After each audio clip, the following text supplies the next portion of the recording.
How to search people's photo on Google Photos. For this, you have to go ahead and open your Google Photos application first and foremost, so go ahead and do that. Once you are in your Google Photos, tap on your profile icon, then tap on Photo Settings. Select the option of Preference, then tap on Group Similar Photos. Simply toggle on Face Groups.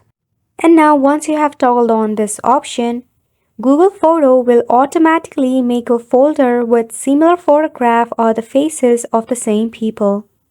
The perk of the Google Photos face grouping is that you'll be easily able to find photo of the people you are searching for by tapping on the search icon at the side of the library by tapping on their name.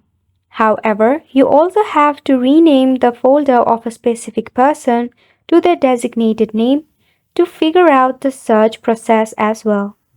You can also search for your own photograph by tapping on the search icon, and in the search bar just go ahead and type on me and it will display all of the photograph of yourself. Isn't it such a cool feature? So go ahead and give it a try, and thank you so much for tuning in. We'll see you very soon.